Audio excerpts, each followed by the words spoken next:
Good morning all of you. स्वागत है आप सभी का फिर से आपके ऑनलाइन क्लासेस में। आज आपके लिए लेकर आए हैं नया टॉपिक जिसका नाम है ब्लड, रुधिर या रक्त भी बोलते हैं। आप जानते हैं अच्छे तरीके से रक्त कैसा होता है रंग में। जैसे सामने पिक्चर दिखाई दे रही है जिस कलर की, रेड कलर की पिक्चर दिखाई दे रही है, तो ब्लड का कलर भी ऐसा ही होता है। वो क्यों होता है, किसके कारण होता है, और ब्लड में क्या क्या चीज़ें पाई जाती हैं, और ब्लड का क्या वर्क होता है हमारी बॉडी में, इन टॉपिक्स के बारे में बातें करेंगे। आइए स्टार्ट करते हैं आज का टॉपिक ब्लड। ब्लड की बात करें तो ब्लड जो होता है एक तरल संयोजी ऊतक होता है। तरल बोलते हैं जो लिक्विड फॉर्म में पाया जाता है। संयोजी ऊतक टिश्यू के बारे में आप जानते होंगे, कनेक्टिव टिश्यू। ब्लड जो है वो भी एक प्रकार का कनेक्टिव टिश्यू है, संयोजी ऊतक है।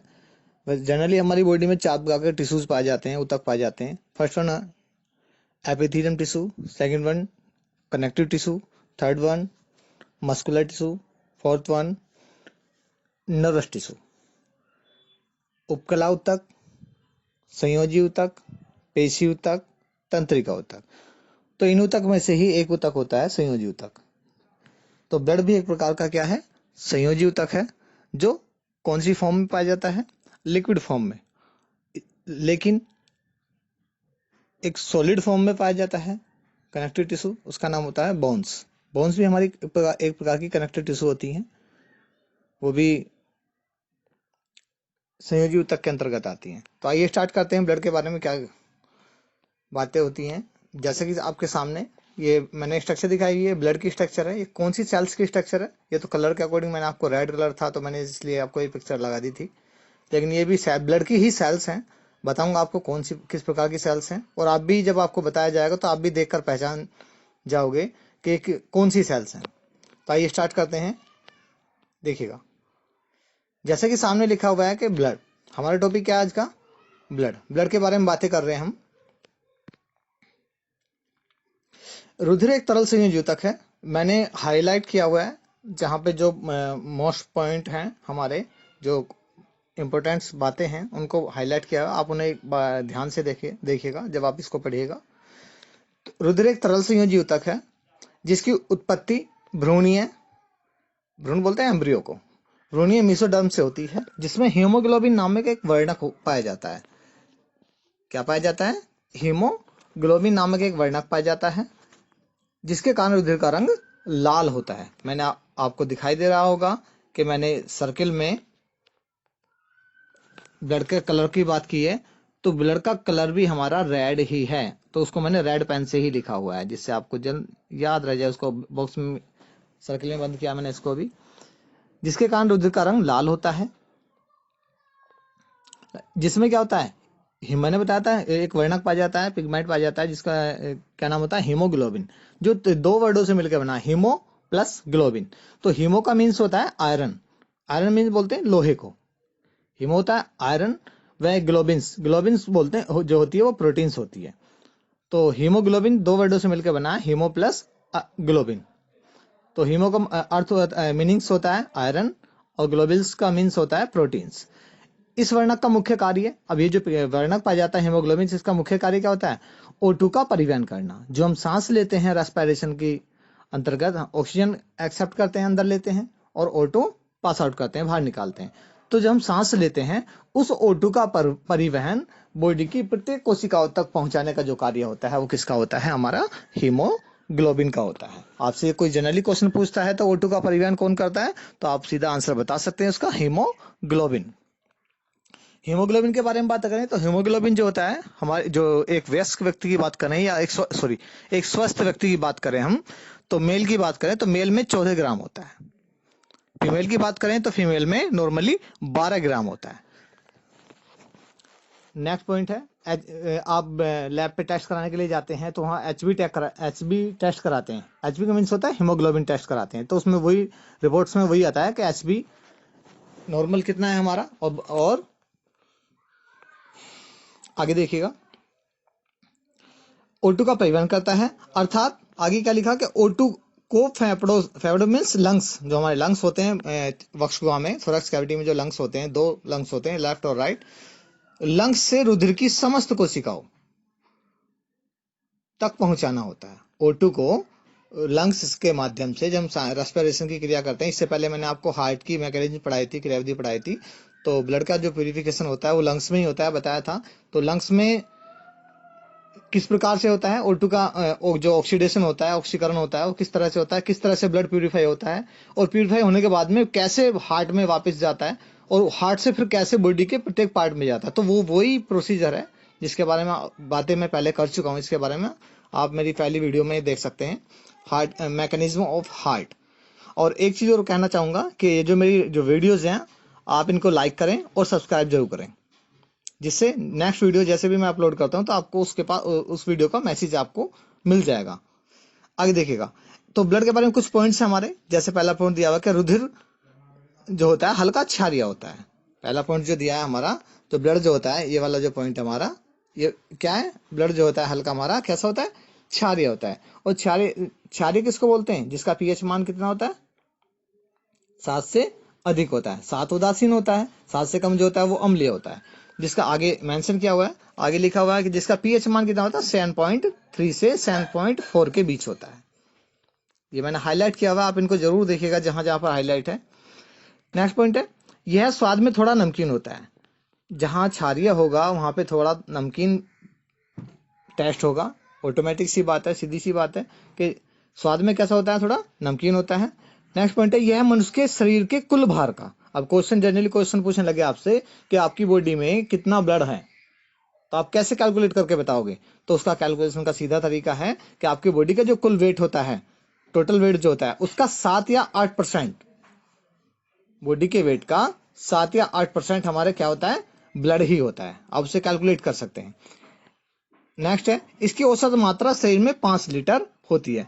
5 से 6 भी बोल सकते हैं आप, कोई बात नहीं है। इसकी औसत मात्रा कितनी होती है, 5 से 6 लीटर होती है। वैसे मैंने 5 लिखा हुआ, ये भी रॉन्ग नहीं है, राइट है ये भी। तो ये थी हमारे ब्लड के बारे में कुछ बातें, जो जनरली बातें थी, कोई ज़्यादा टफ नहीं थी, हार्ड भी नहीं थी इतनी, जो बेसिक चीज़ें थी जो पता होना चाहिए स्टूडेंट को जब हम कोई टॉपिक स्टार्ट कर रहे हैं। तो नेक्स्ट पॉइंट हमारा ब्लड के part. How many parts of blood, blood के कितने कंपोनेंट होते हैं या पार्ट होते हैं। तो ब्लड के 2 कंपोनेंट होते हैं हमारे। 2 की बात करें तो फर्स्ट वन होता है हमारा प्लाज्मा, सेकंड में होता है रुधिर कणिकाएं। पहला प्लाज्मा और सेकंड दूसरा जो होता है वो रुधिर कणिकाएं होती हैं। रुधिर कणिकाएं बोलते हैं, ब्लड कॉर्पेसल्स बोलते हैं इनको।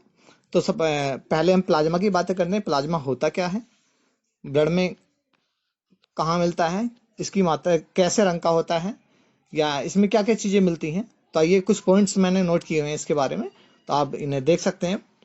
जैसा कि पहला पॉइंट है, यह हल्का पीले रंग का क्षारीय एवं निर्जीव तरल पदार्थ है।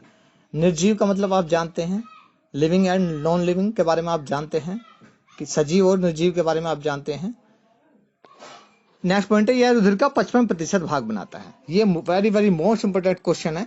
आपसे कोई भी किसी भी एग्जाम में पूछा जा सकता है, और जनरली हम कोई कंपटीशन का एग्जाम देने भी जाते हैं तो उसमें भी ये क्वेश्चन आ जाता है। तो यह रुधिर का 55% भाग बनाता है। क्वेश्चन आएगा कि हमारे ब्लड में प्लाज्मा की जो मात्रा होती है वो कितनी होती है, तो कितनी होती है, 55% होती है। क्लियर।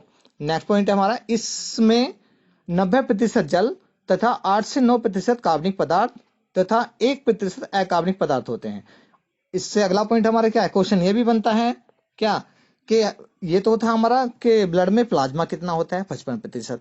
अब नेक्स्ट पॉइंट क्या है हमारा कि उसी प्लाज्मा में जल की जो मात्रा होती है वो कितनी होती है, तो 90% 90% जल, और बाकी जो 10% बचा हुआ है उसमें ऑर्गेनिक तथा इनऑर्गेनिक पदार्थ होते हैं।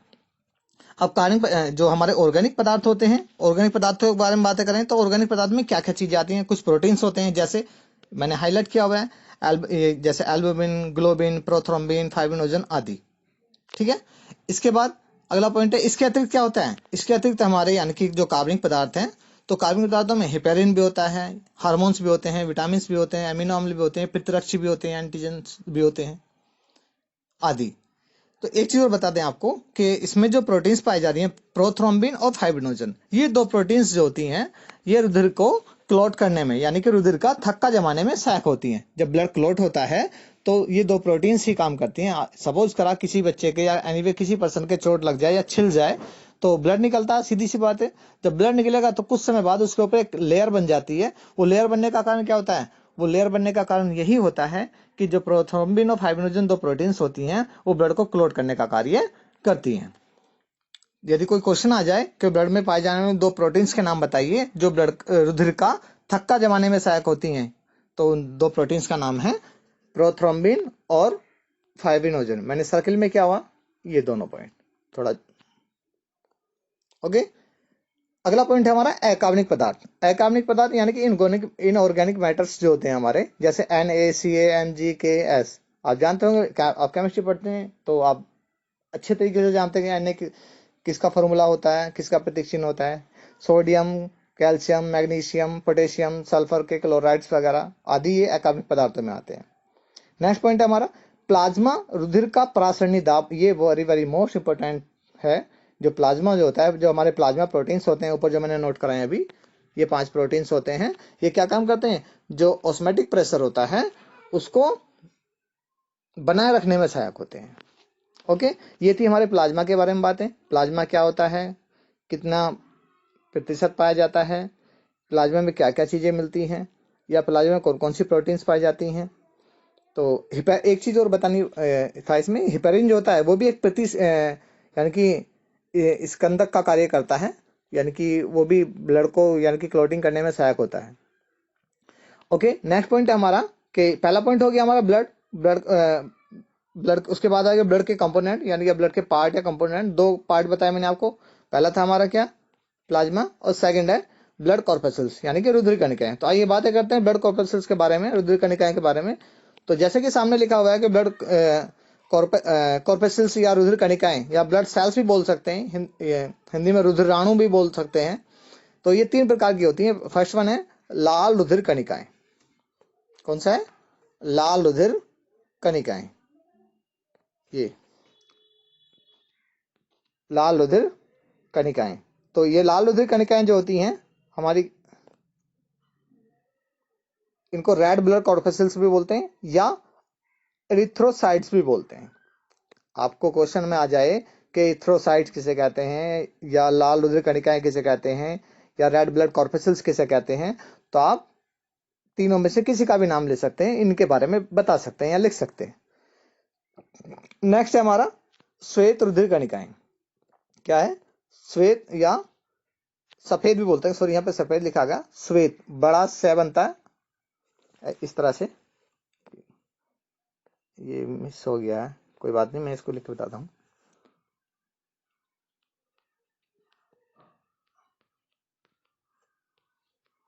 श्वेत, श्वेत रुधिर कणिकाएं।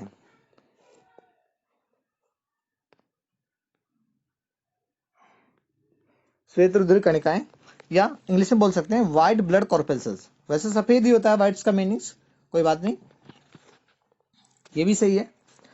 या इनको बोलते हैं ल्यूकोसाइट्स। थर्ड होता है पट्टिकाणु या रुधिर बिंबाणु, जो हमारी क्या पाए जाते हैं, ब्लड प्लेटलेट्स बोलते हैं जिनको। तो जो ब्लड कॉर्पस्कल्स होती हैं वो 3 प्रकार की होती हैं। शॉर्ट में इनको RBC रेड ब्लड कॉर्पस्कल्स, WBC और प्लेटलेट्स बोलते हैं।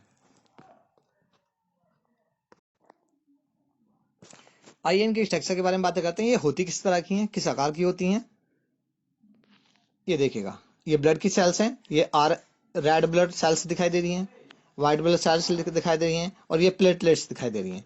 तो जो रेड कलर की हैं वो RBC हैं, और जो व्हाइट कलर की हैं वो WBC हैं, और जो येलो कलर की दिखाई दे रही हैं आपको वो प्लेटलेट्स होती हैं। ठीक है, आगे देखिएगा। आइए बातें करते हैं इनके बारे में हम। RBC के बारे में कुछ पॉइंट्स हैं RBC के बारे में, जैसे आपको सामने दिखाई दे रहा है कि ये कशेरुकी जंतु में पाए, जितने भी हमारे वर्टिब्रेट्स होते हैं सभी में क्या पाई जाती है, हमारी RBC पाई जाती है। सेकंड पॉइंट है कि इनका जो साइज हो, शेप एंड साइज होता है 7.5 से 8 म्यू, जो डायमीटर होता है इनका व्यास होता है वो 7.5 से 8 म्यू तथा 1.5 म्यू इनकी मोटाई होती है।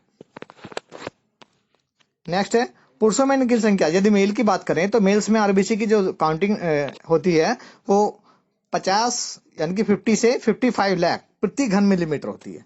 ये क्वेश्चन बहुत अच्छा क्वेश्चन है और आता भी एग्जाम में, पूछा भी जाता है कि पुरुषों में आरबीसी की संख्या कितनी होती है, 50 से 55 लाख प्रति घन मिलीमीटर होती है।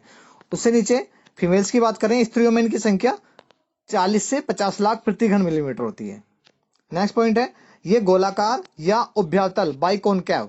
बाइकोनकैव का मतलब आप जानते हैं बीच में से जिनके किनारे जो होते हैं वो मोटे होते हैं और बीच में से किनारे बीच में से वो पतले होते हैं। जैसे कि आपको मैं अभी दिखाता हूँ, ये स्ट्रक्चर जो दिखाई दे रही है हमारी, ये वाली स्ट्रक्चर, ये हमारी आरबीसी की स्ट्रक्चर है। बीच में से देखो गड्ढा सा दिखाई दे रहा है इसमें, ये रहा, और किनारे इनके पतले दिखाई दे रहे हैं, किनारे इनके मोटे दिखाई दे रहे हैं। क्लियर? ये हमारी आरबीसी की स्ट्रक्चर है। मैं कह रहा था कि ये किसी सेल्स की स्ट्रक्चर बताऊंगा मैं आपको, तो आप देख के अंदाजा लगा सकते हैं, और इसमें भी देख के आप अंदाजा लगा सकते हैं जो आरबीसी है वो बीच में से गड्ढा होता है जिनको बोलते हैं बाइकोनकैव। क्लियर? आगे देखिएगा, इनमें केंद्रक अनुपस्थित होता है। हाँ, ये वेरी वेरी मोस्ट इंपॉर्टेंट चीज है कि जब ये सेल्स जो आरबीसी बनती हैं तो इनमें स्टार्टिंग में तो केंद्रक होता है और सेल्स के सभी ऑर्गन्स होते हैं ज्यादातर, लेकिन जैसे ही बनने के बाद में ये इनका टाइम बढ़ता है तो इनमें जो सेल ऑर्गन्स होते हैं और न्यूक्लियस होता है वो नष्ट हो जाते हैं।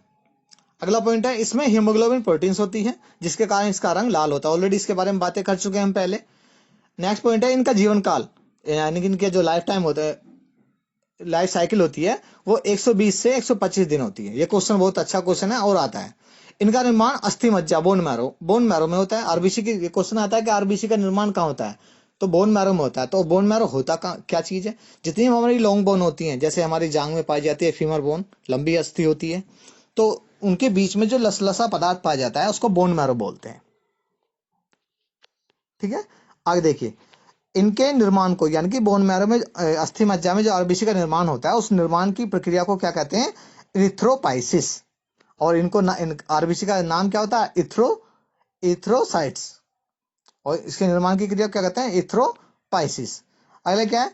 आरबीसी का संचय, स्टोरेज, यानी कि आरबीसी बनने के बाद स्टोर भी तो होती होगी ना कहीं पर, तो स्टोरेज जो होता है वो प्लीहा में होता है जिसको बोलते हैं spline, SPLEEN, spline.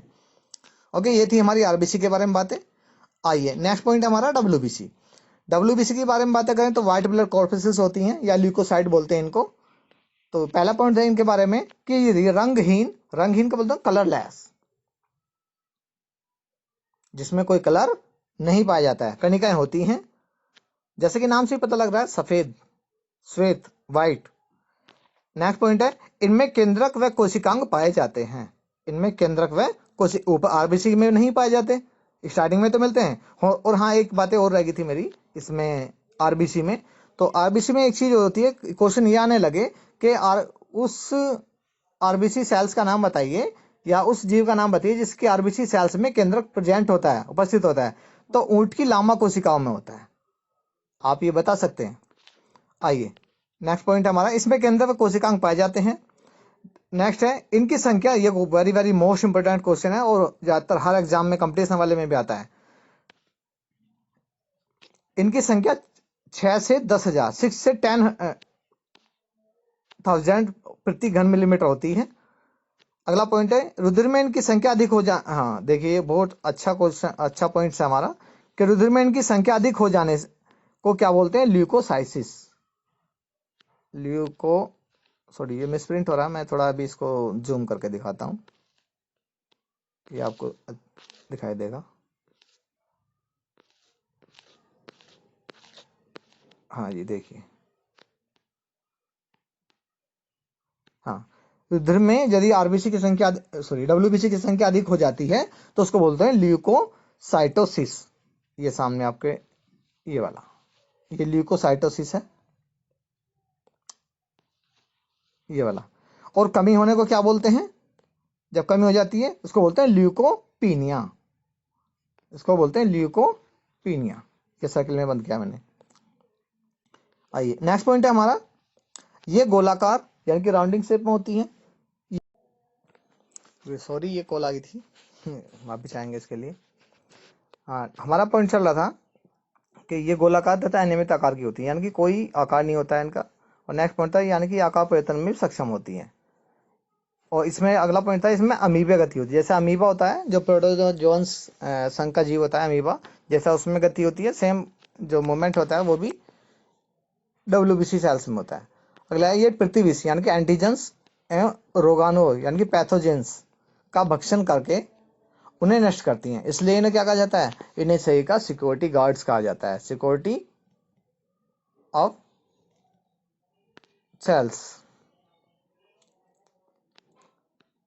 Next point है इनका जीवन काल, यानी कि लाइफ साइकिल, इनकी जीवन काल 5 से 7 दिन का होता है। इनका निर्माण की बात करें तो इनका निर्माण जो होता है वो लसिका गांठ हो, थाइमस ग्लैंड्स जो होती हैं, लिम्फ नोड्स होते हैं, थाइमस ग्लैंड्स होती हैं, और बोन मैरो में होता है। इनके निर्माण की प्रक्रिया को क्या बोलते हैं, ल्यूकोपाइसोसिस। और आरबीसी के निर्माण को क्या बोलते हैं, एरिथ्रोपाइसिस। तो ये चीज आपको भी याद रखनी होगी कि आरबीसी के निर्माण को क्या कहते हैं और डब्ल्यूबीसी के निर्माण को क्या कहते हैं। इसके प्रकार की बात करें तो ये 2 प्रकार की होती हैं, कणिकामय और कणिका विहीन। कणिकामय को बोलते हैं ग्रेनुलर ल्यूकोसाइड, और कणिका विहीन को बोलते हैं जिनमें नहीं कणिकाएं नहीं पाई जाती हैं, ए ग्रेनुलर ल्यूकोसाइड। जैसे कि सामने देखो, मैं आपको दिखाता हूँ, ये डब्ल्यूबीसी की स्ट्रक्चर है, ये इथ्रोसाइट है, ये मोनोसाइट है, स्नल्स है, प्लेटलेट्स है, लिम्फोसाइट्स है, और न्यूट्रोफिल्स है, और बेसोफिल्स है। ये जिनमें कणिका में पाई, ये हमारे किसकी प्रकार टाइप्स हैं हमारे, ये हमारे डब्ल्यूबीसी के टाइप्स हैं सारे।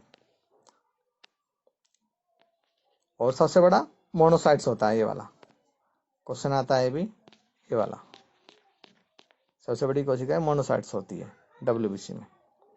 ओके, आइए आगे बातें करते हैं प्लेटलेट्स के बारे में। प्लेटलेट्स के बारे में, इन्हें क्या कहा जाता है, इन्हें थ्रोम्बोसाइट्स भी कहा जाता है, इन्हें थ्रोम्बोसाइट्स भी कहा जाता है, ये थ्रोम्बोसाइट्स भी कहा जाता है।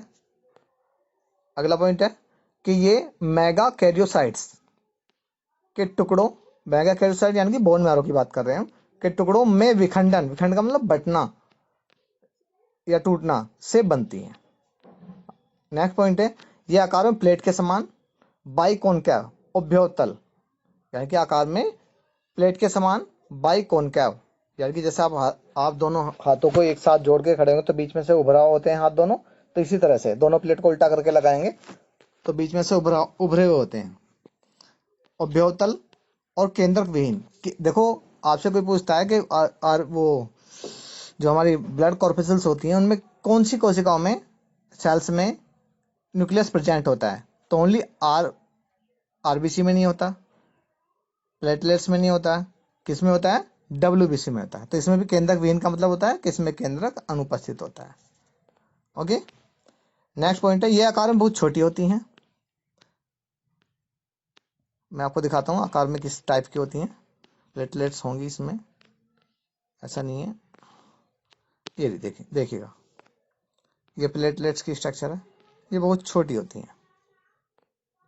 आगे देखिएगा, ये भी प्लेटलेट्स होती हैं, ये येलो कलर की जो दिखाई दे रही हैं, देखिएगा ये प्लेटलेट्स होती हैं, ये बहुत छोटी छोटी होती हैं।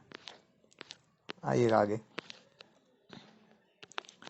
नेक्स्ट पॉइंट हमारा कि इनकी संख्या 1.5 लाख से 3.5 लाख प्रति घन मिलीमीटर होती है। 4.5 लाख भी, अब तो 4.5 लाख आ रहा है, 1.5 लाख से 4.5 लाख बोल सकते हैं तक इनकी संख्या पाई जाती है।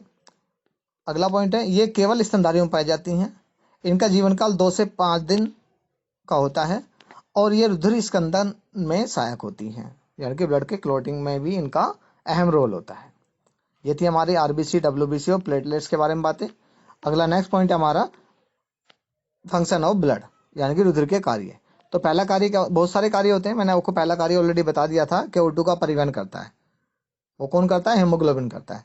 तो ऑक्सीजन तथा CO2 का संवहन करना या ट्रांसपोर्ट करना कौन करता है, हमारा ब्लड ही करता है। साथ O2 को लेके जाना और CO2 को बाहर वापस लंग्स में लाने का कार्य भी तो ब्लड का ही होता है। अगला खाद्य पदार्थों का ट्रांसपोर्ट, जो खाद्य पदार्थ हम खाना खाते हैं, इंटेस्टाइन में से जो हमें खाना मिला है तो वो ब्लड में मिक्स होकर हमारे बॉडी के विभिन्न पार्टों को पहुंच जाता है। नेक्स्ट है उत्सर्जी पदार्थों का संवहन। जो हमारे उत्सर्जी पदार्थ बनते हैं शरीर में, उन पदार्थों को भी तो ब्लड में लाके ही छोड़ता है, जिससे हमारे शरीर से पास आउट हो जाते हैं वो, या उन उत्सर्जी अंगों तक पहुंच जाते हैं। अगला है ताप का नियंत्रण। ताप का नियंत्रण भी करता है, जैसे कि लिखा हुआ है, परिसंचरण तंत्र उष्मा का नियत स्थानों पर वितरण रखता है। यह उष्मा के गहरे उत्कों से विस्तृत कर त्वचा तक पहुंचाता है। यानी कि उष्मा को एक स्थान से दूसरे स्थान पर पहुंचाने का कार्य किसका होता है? फॉर एग्जाम्पल, एक जनरली एग्जाम्पल दूं, सर्दियों में आपको ज्यादा सर्दी लग रही होती है, तो हम क्या करते हैं, हाथों को आग के सामने लाते हैं।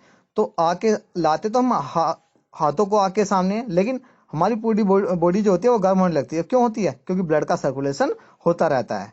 तो ब्लड जैसे ही गर्म होता रहता है वो फ्लो होता रहता है, और फ्लो होने के साथ साथ पूरे बॉडी में उसका सर्कुलेशन बन जाता है या एक नॉर्मल टेम्परेचर हो जाता है। अगला रासायनिक संतुलन। रसायनों का भी संतुलन करता है। जो हमारे एंडोक्राइन ग्लैंड्स होती हैं वो हमारे क्या काम करती हैं? रसायनों का संतुलन करती हैं। आप इसके बारे में पढ़ लेना, इसमें लिखा हुआ है बहुत अच्छे तरीके से डिटेल में। ये इस तरह से मैं इसकी पीडीएफ फाइल सेंड करूंगा। नेक्स्ट पॉइंट है रक्षात्मक कवच। रक्षात्मक कवच के बारे में बातें करें तो WBC जो होती हैं वो हमारी सिक्योरिटी गार्ड के रूप में कार्य करती हैं, जो सही में रक्षात्मक कवच के रूप में पाई जाती हैं। अगला है रुधिर का थक्का बनना, यानी कि ब्लड को क्लॉट करने का कार्य भी किसका होता है? हमारे ब्लड में बताया था मैंने, 2 प्रोटीन्स पाए जाते हैं, फाइब्रिनोजन और थ्रोम्बिन, तो ब्लड को थक्का जमाने में भी सहायक होते हैं। आगे अगला पॉइंट हमारा, इसके अगले पॉइंट में अगली वीडियो में बातें करेंगे रुधिर वर्ग के बारे में, रुधिर वर्ग कितने प्रकार के होते हैं, ब्लड ग्रुप्स के बारे में। तो जनरली आपको सामने, जैसे कि सामने पिक्चर में दिखाई दे रहा है कि A B AB O, वैसे जनरली ब्लड ग्रुप जो होते हैं वो 4 प्रकार के होते हैं, ABABO। AB की बात करें, AB सर्वग्राही होता है, O की बात करें वो सर्वदाता होता है। वो नेक्स्ट वीडियो में बताऊंगा कि सर्वग्राही AB में पॉजिटिव होता है या निगेटिव, और O में सर्वदाता में निगेटिव होता है या पॉजिटिव होता है। ओके, थैंक यू सभी का। और वीडियो को लास्ट में लाइक और सब्सक्राइब जरूर करें, जिससे आने वाली वीडियो का मैसेज आपको पहुंच जाए। ओके।